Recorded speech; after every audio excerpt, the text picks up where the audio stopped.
Okay folks, this is part 2 of the series for spring Chinook fishing on the Columbia River. When you're done watching part 2, make sure you move on to the next part. So once we have that set up, I'll go over with you how I rig up for anchor fishing.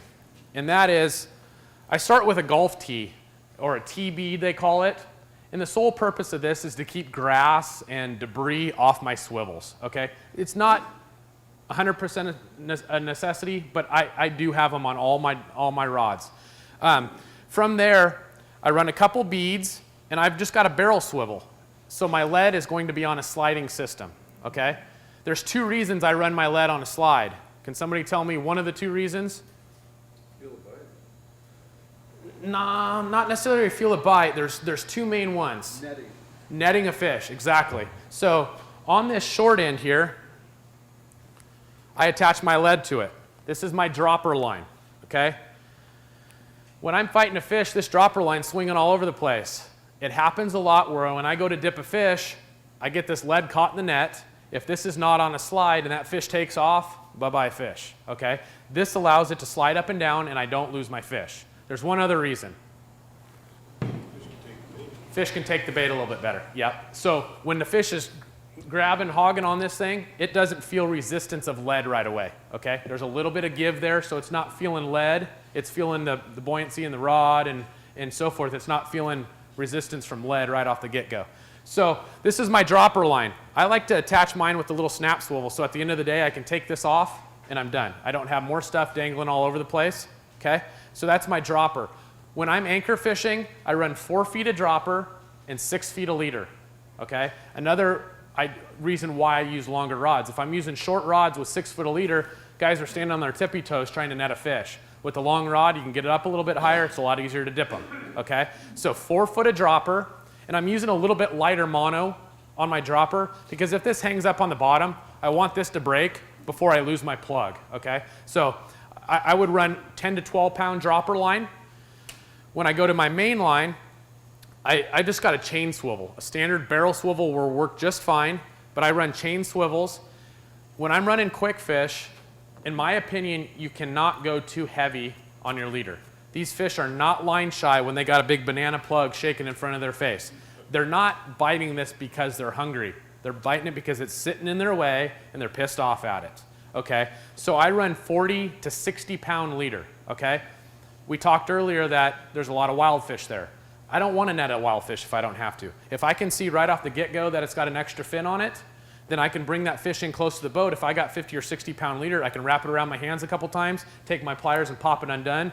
I'm not going to lose my prized plug that's got 50 springers on it, and I'm not going to have to bring the fish in the boat. So there's no disadvantage to go into heavier mono when fishing quick fish, okay? If we're talking herring, it's a different story. On plugs, go heavier. I saw a hand up. I run 55 pound Power Pro or 50 pound Power Pro. And there's a dozen different brands of braided line out there. Power Pro's been around forever. If it's not broke, don't fix it. This same line has been on these reels for going on 4 years now, and it works phenomenal. I haven't had to change it. Mono, I feel like I need to change it every other trip almost because it gets cracked, it gets brittle. So again, I run heavy leader on my quick fish leader. Then I go to a dual lock snap. And it's the same snap that comes in the quick fish box, okay? So all I'm doing is taking this, snapping it onto my plug, and I'm ready to fish. It's not quite that easy because we're going to show you some tricks on how to get your quick fish ready as well. Hook configurations. What I thought would be nice is instead of me just trying to explain it to you, let's take a plug out of the box and start from ground zero. So I've went through the rack, I found a plug that I want. This happens to be probably the most popular color. If you look at 100 boats out there, I guarantee 99 of them have one of these color plugs on it. It's called Double Trouble. Chartreuse tail, chartreuse head, chrome in the middle. Okay, very popular color. This particular one is a size K15. There's 3 predominant sizes that we use for spring Chinook. K13, which is smaller, K14, which is a neck size larger, and K15 is what this is, okay? So 13s, 14s, and 15s, okay? That's the 3 sizes that we use for spring Chinook. Very rarely do we go smaller, and I never go bigger, okay? The only reason I would go bigger is for fall Chinook or big Alaska Kings. So 15 is pretty popular, okay? So right out of the package, you know, these hooks are pretty sticky. They're so-so, I would say. Not good enough for me. I want new hooks on here. So first thing I'm going to do is I'm going to go ahead and take these hooks and I'm just going to cut and disregard them. Okay, so I got a good pair of dikes in the boat. Supposed to have a good pair of dikes in the boat. I have a question. Yes. With the 4-foot dropper and a 6-foot leader and a K15, let's just say an average flow, Yep. how far off the bottom do you think that plug is? I'd say it's still extremely close to the bottom because if you look at it, you got a dropper and this thing's diving. You want these things pretty darn close to the bottom. I don't want them suspended, okay? So if I got a 4-foot dropper that's, you know, basically in essence on the ground, this is 6 feet a leader coming behind it and digging. It's gonna be right there. When you bring these bills up, there's a reason that there's no paint left on the front of these. They're digging, okay? They're hitting that sand periodically. You don't want it just sitting in the mud, but these things are within a foot or two of the bottom and periodically touching the bottom, okay? So when we get a plug, I'm gonna cut the hook off. You can undo it and save it. It's easier for me just to cut it and take it off. I'm gonna go to a barrel swivel. Doesn't matter if it's chrome or if it's black. This is a 90-pound swivel, okay? So just a standard barrel swivel. I'm gonna take my split ring that's still on there, and I'll explain to you why I'm doing this in just a second.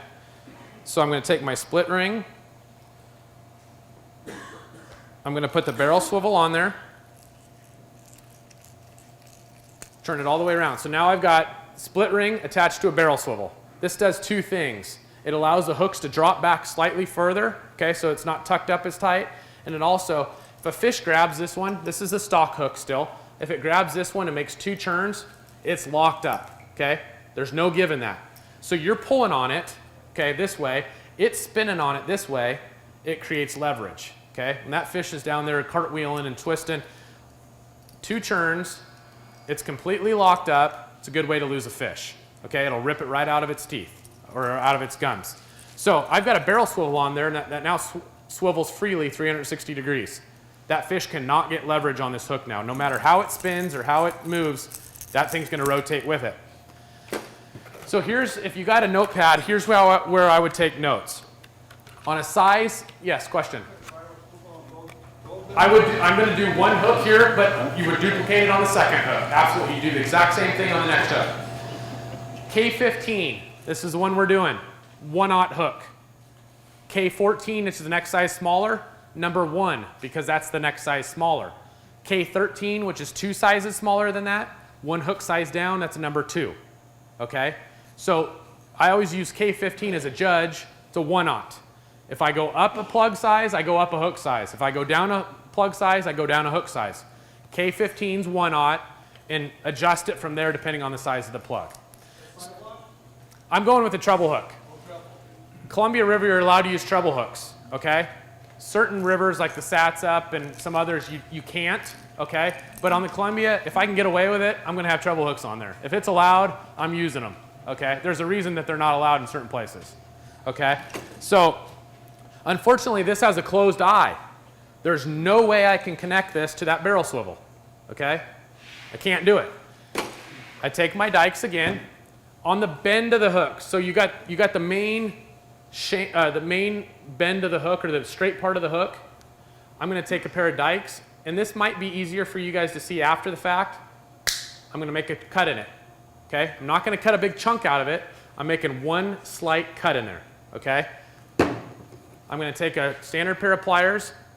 Every once in a while you will break a hook doing this. Be patient.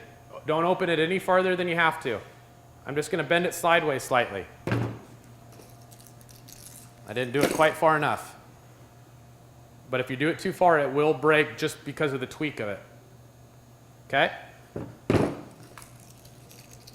Now, I've got an open-eyed treble hook. So that will feed right in there. These close up on you pretty quickly. Open it up a touch more.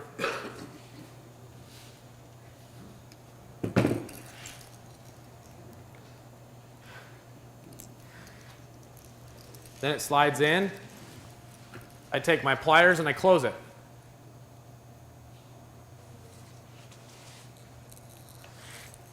Now I've got a treble hook attached to a barrel swivel so it will rotate 360 degrees, okay? I know a lot of you think you just cut your hook, you made a soft spot in it. Yeah, I cut the hook. I've landed 9, 10-foot sturgeon doing this, accidentally. We don't target sturgeon on quick fish, but periodically we catch them on quick fish. If I can land a 9 or 10-foot sturgeon without that hook breaking or straightening out, there's not a springer out there that's gonna straighten it out. I've yet to have it happen, okay? So I know, yes, we are altering a hook that came out of the package a certain way, but if you do it correctly, it will not break. Don't bend it wide open, just give it far enough to get that barrel swivel in there, and that's how we're gonna fish it. I'm gonna duplicate the exact same thing on the bottom hook, okay? I'm not gonna do it right now, but so I would have 2 hooks on barrel swivels that rotate 360 degrees, okay? Any questions on that? Does that make sense to everybody?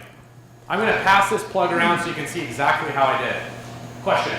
If you put another treble hook on the rear like that, will it be, get caught with each other? No, just a couple, even if I had it like this, what's nice is they hang loose enough that most of the time a couple wiggles and it comes right undone. That plug is back there shaking like all get out, okay? It doesn't happen. In fact, with braided line and a nice sensitive rod, you can tell when your quick fish is not working.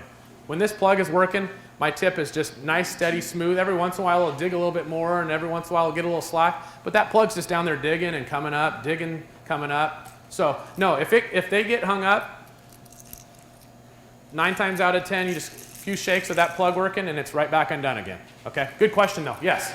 The lower Columbia, you're allowed 2 triple hooks barbed, Barbless. barbless. Yes. Didn't hear that. Yes, you are. It's barbless on the Columbia for Spring Chinook. Barbless.